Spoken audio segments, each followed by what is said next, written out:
Hello नमस्कार दोस्तों, स्वागत है आपका हिंदी में ISPCS चैनल में, जहां आपको मिलते हैं द हिंदू एडिटोरियल हिंदी में। तो दोस्तों, अगर आप नए हैं तो चैनल सब्सक्राइब कर लीजिए ताकि आपको daily the Hindu editorial Hindi में मिलते रहें।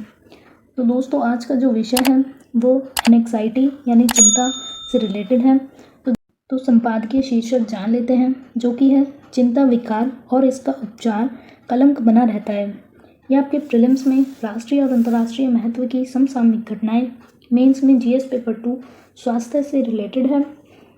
संपादकीय संदर्भ है वर्तमान समय में चिंता यानी एनेक्साइटी एक विचारणीय प्रश्न है। तो हमारा प्रसंग है एनेक्साइटी यानी चिंता, जो कि आज विश्व में एक बहुत महत्वपूर्ण मुद्दा बन चुका है।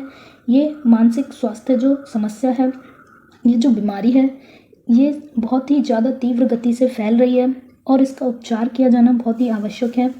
तो इस बीमारी के बारे में जागरूकता लाना और तो ये जो चिंता बीमारी है, एनेक्साइटी की जो बीमारी है, इसके लिए जो है जागरूकता लानी होगी ताकि जो लोग हैं वो ज़्यादा इसके शिकार ना हो और जो प्राथमिक इसके लिए संसाधन की ज़रूरत है वो जुटाए जाने चाहिए।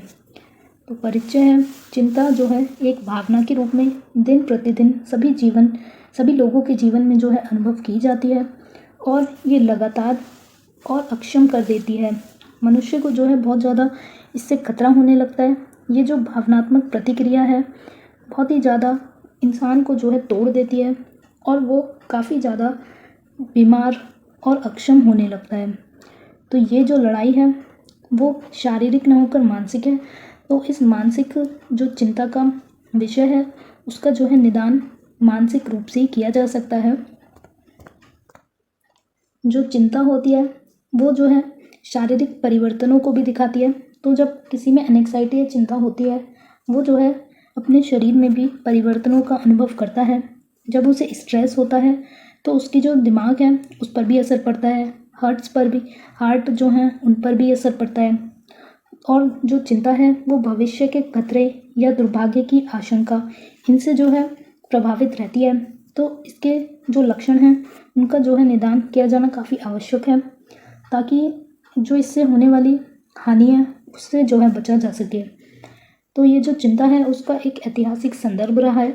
19वीं शताब्दी के अंतिम में ये जो चिंता है, चिंता नामक जो विकार बीमारी है, उसे जो है अलग से वर्गीकृत नहीं किया गया था। मतलब काफ़ी सारे जो भावनाओं से रिलेटेड बीमारियां हैं, विकार हैं, उसमें से चिंता को एक अलग नहीं किया गया था। सभी विकारों के साथ जो भावनात्मक हमारे विकार हैं उनके साथ इसे जोड़ लिया गया था। तो 1895 में सिगमंड जो फ्राइड थे वो बहुत बड़े मनोविश्लेषणवादी थे, यानी मनोविज्ञान के क्षेत्र में उन्होंने काफ़ी ज़्यादा उपलब्धि हासिल की थी। और उन्होंने ये सुझाव दिया कि मुख्य रूप से चिंता जो है वो एक अलग बीमारी है और उसकी एक अलग इकाई है और उसको उन्होंने नाम दिया चिंता न्यूरोसिस यानी एनेक्साइटी न्यूरोसिस। तो उनकी मानना ये था कि ये जो एनेक्साइटी या चिंता न्यूरोसिस है इसमें फोबिया होता है और पैनिक अटैक आते हैं। बाद में उन्होंने इसे 2 समूहों में विभाजित कर दिया। एक था चिंता न्यूरोसिस और दूसरा था चिंता हिस्टीरिया। तो पहले जो समूह है यानी चिंता न्यूरोसिस, उसमें चिंता के मनोवैज्ञानिक लक्षण वाले लोग थे, जबकि जो दूसरा समूह है चिंता हिस्टीरिया, उसमें जो है फोबिया और चिंता के जो शारीरिक लक्षण होते हैं वो वाले लोग थे। यानी कि चिंता न्यूरोसिस में मनोवैज्ञानिक जो भावनात्मक लक्षण हैं वो, जबकि दूसरे वाले में चिंता हिस्टीरिया में जो शारीरिक लक्षण आते हैं वो। तो इसके लिए जो पहल की गई सरकार की तरफ से, उसमें एक है 2015-16 के भारत का जो राष्ट्रीय मानसिक स्वास्थ्य सर्वेक्षण था, उसमें न्यूरोसिस और तनाव संबंधी जो विकार हैं उनका 3.5% प्रसार पाया गया। ये सब जो डेटा हैं ये आप अपने मेंस के आंसर में लिखिएगा। और ये जो है पुरुषों की तुलना में महिलाओं में अधिक थे। तो ये महिलाओं में जो ये विकार थे वो 2 गुना थे।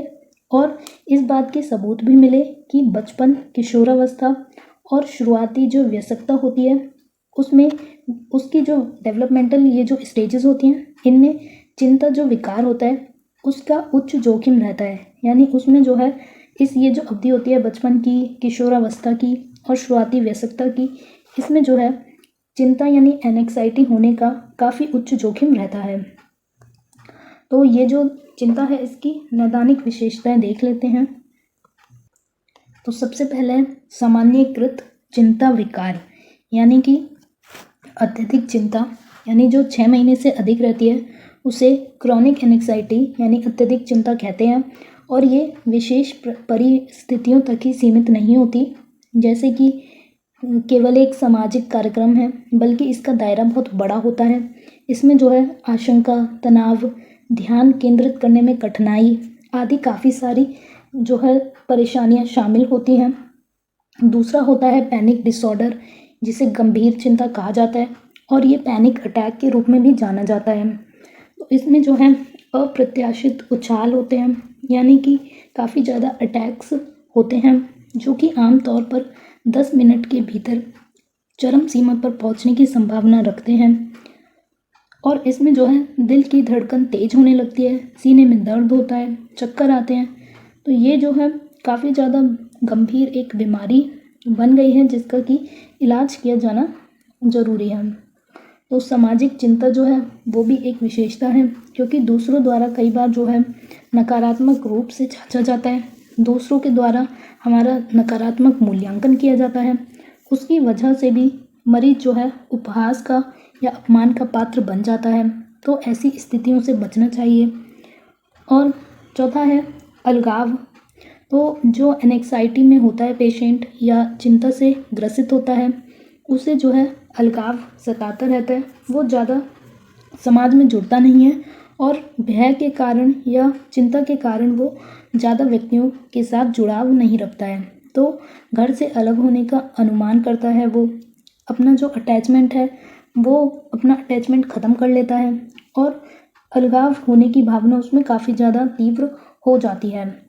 पांचवा है विशिष्ट फोबिया, यानी कि कोई विशेष वस्तु जो है उससे डर लगना, जैसे कि किसी किसी को ऊंचाई का होता है, किसी किसी को लिफ्ट का फोबिया रहता है। तो ये जो है ये भी एक चिंता के भीतर ही आते हैं।